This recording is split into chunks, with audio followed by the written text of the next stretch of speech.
একটি সিদ্ধান্ত যা এখনও বাস্তব হয়নি, কিন্তু যদি কোনোদিন বাস্তব হয় তাহলে সবচেয়ে বড় পরিবর্তনটা হতে পারে আপনার মানিব্যাগেই। যে 500 কিংবা 1000 টাকার নোট দিয়ে আজ আপনি বাজার করছেন, ওষুধ কিনছেন, ভাড়া দিচ্ছেন কিংবা জরুরি প্রয়োজনীয় পরিবারের কারো হাতে টাকা তুলে দিচ্ছেন, সেই নোটই যদি একদিন ঘোষণা দিয়ে বলা হয় নির্দিষ্ট সময়ের পর আর বৈধ থাকবে না। ভাবুন, খবরটি ছড়িয়ে পড়ার কয়েক ঘন্টার মধ্যে দেশের বিভিন্ন ব্যাংকের সামনে মানুষের দীর্ঘ সারি। কেউ টাকা জমা দিতে এসেছেন, কেউ নতুন নোট নিতে চান, আবার কেউ জানতে চাইছেন আসলে কি হচ্ছে। শুনতে নাটকীয় লাগলেও এমন একটি বিষয় নিয়েই এখন আলোচনা শুরু হয়েছে জাতীয় সংসদে। তবে শুরুতেই একটি বিষয় পরিষ্কার করে নেওয়া জরুরি, এটি এখনও সরকারের কোনো সিদ্ধান্ত নয়, বাংলাদেশ ব্যাংকের কোনো নির্দেশনাও নয়। এটি একজন সংসদ সদস্যের দেয়া একটি প্রস্তাব, যা নিয়ে রাজনৈতিক অঙ্গন থেকে শুরু করে অর্থনীতিবিদদের মধ্যেও আলোচনা চলছে। তাহলে প্রশ্ন হলো, কেন এমন একটি প্রস্তাব এলো? এর উদ্দেশ্য কি? বাস্তবে এটি কার্যকর হলে কি সুবিধা হতে পারে, আবার কি ধরনের ঝুঁকিও তৈরি হতে পারে? আর বিশ্বের অন্য দেশগুলো এমন সিদ্ধান্ত নিয়ে কি অভিজ্ঞতা অর্জন করেছে? চলুন পুরো বিষয়টি ধাপে ধাপে সহজ ভাষায় বোঝার চেষ্টা করি। সম্প্রতি জাতীয় সংসদের বাজেট অধিবেশনে নোয়াখালী 1 আসনের সংসদ সদস্য ব্যারিস্টার মাহবুব উদ্দিন খোকন প্রস্তাব করেন দেশের 500 ও 1000 টাকার নোট 1 থেকে 2 মাসের নোটিশ দিয়ে প্রত্যাহার বা বাতিল করার বিষয়টি বিবেচনা করা যেতে পারে। তার বক্তব্য ছিল, দেশের একটি বড় অংশের নগদ অর্থ ব্যাংকিং ব্যবস্থার বাইরে রয়েছে। অনেক মানুষ বিভিন্ন কারণে ব্যাংকে টাকা না রেখে ঘরে নগদ অর্থ রাখছেন। এছাড়া দুর্নীতি, অবৈধ সম্পদ কিংবা দেশ ছেড়ে পালিয়ে যাওয়া কিছু ব্যক্তির কাছেও বিপুল পরিমাণ নগদ অর্থ থাকার অভিযোগ রয়েছে। তার মতে, যদি নির্দিষ্ট সময় দিয়ে সবাইকে এসব নোট ব্যাংকে জমা দিতে বলা হয়, তাহলে সেই অর্থের বড় একটি অংশ আবার ব্যাংকিং ব্যবস্থায় ফিরে আসবে। তিনি আরও বলেন, যাদের কাছে থাকা অর্থের বৈধ উৎস দেখানো সম্ভব হবে না, তাদের নির্দিষ্ট হারে কর বা জরিমানা দিয়ে সেই অর্থ বৈধ করার সুযোগ দেওয়া যেতে পারে। এতে সরকারের রাজস্ব বাড়তে পারে, ব্যাংকে আমানত বাড়তে পারে এবং অর্থনীতিতে অর্থের প্রবাহও কিছুটা বাড়তে পারে। প্রস্তাবটির পেছনের যুক্তি এখানেই, কিন্তু অর্থনীতির বাস্তবতা কি এতটাই সহজ? এই প্রশ্ন থেকে শুরু হয়েছে নতুন বিতর্ক। কারণ বাংলাদেশের অর্থনীতি এখনো অনেকটাই নগদ টাকার উপরে নির্ভরশীল। রাজধানীর বড় শপিং মল থেকে শুরু করে গ্রামের হাট বাজার, সব জায়গায় এখনো নগদ টাকার ব্যবহার ব্যাপক। বিশেষ করে 500 ও 1000 টাকার নোট বড় লেনদেনে সবচেয়ে বেশি ব্যবহৃত হয়। একজন পাইকার সকালে বাজারে গিয়ে পণ্য কিনছেন, একজন কৃষক ধান বিক্রি করে টাকা নিচ্ছেন, একজন দোকানদার সারাদিনের বিক্রির হিসাব করছেন। এসব ক্ষেত্রেই বড় নোটের ব্যবহার খুবই সাধারণ বিষয়। এখন যদি হঠাৎ এই নোটগুলো বদলানোর ঘোষণা আসে, তাহলে প্রথম ধাক্কাটা কোথায় লাগবে? সম্ভবত সাধারণ মানুষের দৈনন্দিন জীবনেই। ধরুন, একজন ব্যবসায়ীর কাছে দিনের বিক্রির পুরো টাকা 500 ও 1000 টাকার নোটে রয়েছে। আবার একজন কৃষক ফসল বিক্রি করে একই ধরনের নোট পেয়েছেন। ঘোষণার পর তারা সবাই একসঙ্গে ব্যাংকের দিকে ছুটবেন। ফলে দেশের প্রায় প্রতিটি ব্যাংক শাখায় অস্বাভাবিক চাপ তৈরি হওয়া অস্বাভাবিক কিছু হবে না।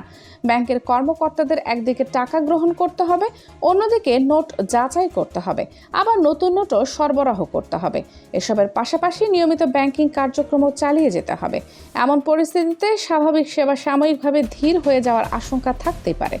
আরেকটি বিষয়ও গুরুত্বপূর্ণ, বাংলাদেশে এখনও লাখো মানুষ পুরোপুরি ডিজিটাল লেনদেনে অভ্যস্ত নন। রিক্সা চালক, দিনমজুর, ক্ষুদ্র দোকানদার কিংবা গ্রামের অনেক মানুষ এখনও নগদ টাকাকেই সবচেয়ে নিরাপদ এবং সহজ মাধ্যম হিসেবে ব্যবহার করেন। তাই বড় নোটের পরিবর্তন যদি খুব দ্রুত করতে হয়, তাহলে তার প্রভাব সবচেয়ে বেশি পড়তে পারে এই জনগোষ্ঠীর ওপর। তবে এই ধরনের উদ্যোগ পৃথিবীতে নতুন নয়। 2016 সালে ভারত সরকার এক রাতে 500 ও 1000 রুপির নোট বাতিলের ঘোষণা দেয়। সেই সময় দেশটির মোট প্রচলিত নগদ অর্থের প্রায় 86% ওই দুই মূল্যমানের নোটে ছিল। সরকারের উদ্দেশ্য ছিল কালো টাকা, জাল নোট এবং অবৈধ অর্থের প্রবাহ নিয়ন্ত্রণ করা। কিন্তু পরবর্তীতে ভারতের কেন্দ্রীয় ব্যাংকের তথ্য অনুযায়ী বাতিল হওয়া নোটের প্রায় 99%-এরও বেশি আবার ব্যাংকিং ব্যবস্থায় ফিরে আসে। এ কারণে অনেক অর্থনীতিবিদ প্রশ্ন তোলেন, যদি প্রায় সব টাকাই আবার ব্যাংকে ফিরে আসে, তাহলে কালো টাকা ধরার মূল লক্ষ্য কতটা সফল হলো? অন্যদিকে ভারত সরকার বলেছে, এই পদক্ষেপের ফলে ডিজিটাল লেনদেন বেড়েছে, করদাতার সংখ্যা বৃদ্ধি পেয়েছে এবং আনুষ্ঠানিক অর্থনীতির পরিধিও কিছুটা বিস্তৃত হয়েছে, অর্থাৎ একই সিদ্ধান্ত নিয়ে ভিন্ন ভিন্ন মূল্যায়ন রয়েছে। বাংলাদেশের ক্ষেত্রেও একই বিষয় প্রযোজ্য, কারণ অর্থনীতিবিদদের একটি অংশ মনে করেন বর্তমানে অবৈধ সম্পদের বড় অংশ নগদ টাকায় নয়, বরং জমি, ফ্ল্যাট, স্বর্ণ, শেয়ার বা বিদেশে পাচার করা সম্পদের আকারে থাকে। তাই শুধু বড় নোট বাতিল করলেই সব কালো টাকা বেরিয়ে আসবে এমনটি নিশ্চিতভাবে বলা যায় না। আরেকটি বিষয় হলো মূল্যস্ফীতি। অনেকেই মনে করেন বাজারে নগদ অর্থ কমে গেলে হয়তো জিনিসপত্রের দামও কমে যাবে, কিন্তু অর্থনীতির বাস্তবতা বলছে মূল্যস্ফীতির সঙ্গে উৎপাদন ব্যয়, আমদানি খরচ, সরবরাহ ব্যবস্থা, আন্তর্জাতিক বাজার এবং বাজার ব্যবস্থাপনার মতো আরও অনেক বিষয় জড়িত। তাই বড় নোট তুলে দিলেই বাজার দর কমে যাবে এমন কোনো নিশ্চিত সম্পর্ক নেই।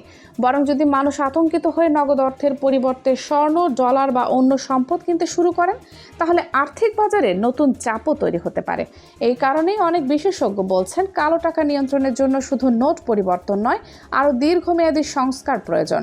যেমন কর ব্যবস্থাকে আরও আধুনিক করা, মানি লন্ডারিং প্রতিরোধ জোরদার করা, আর্থিক খাতে নজরদারি বাড়ানো, ব্যাংকিং ব্যবস্থায় স্বচ্ছতা নিশ্চিত করা এবং আইনের কার্যকর প্রয়োগ। সবশেষে আবারও মনে করিয়ে দেওয়া জরুরি, 500 ও 1000 টাকার নোট বাতিলের বিষয়টি এখনও কেবল একটি সংসদীয় প্রস্তাব। এ নিয়ে সরকারের কোনো চূড়ান্ত সিদ্ধান্ত হয়নি। বাংলাদেশ ব্যাংকও এ ধরনের কোনো ঘোষণা দেয়নি। তাই এ নিয়ে অযথা আতঙ্কিত হওয়ার কারণ নেই। যদি ভবিষ্যতে এ বিষয়ে কোনো নীতিগত সিদ্ধান্ত নেওয়া হয়, তাহলে সেটি অবশ্যই আনুষ্ঠানিকভাবে জানানো হবে এবং বাস্তবায়নের আগে প্রয়োজনীয় নির্দেশনাও দেওয়া হবে। এখন দেখার বিষয় এই প্রস্তাব আলোচনা পর্যন্তই সীমাবদ্ধ থাকে, নাকি ভবিষ্যতে এটি নিয়ে আরও আনুষ্ঠানিক উদ্যোগ দেখা যায়। আপনার কি মনে হয়, বড় নোট পরিবর্তন বা বাতিল করলে সত্যিই কি কালো টাকা নিয়ন্ত্রণে আসবে, নাকি এর প্রভাব সবচেয়ে বেশি পড়বে সাধারণ মানুষের ওপর? আপনার মতামত জানাতে পারেন। কানিজ ফাতেমা, সোমা, 0 টিভি।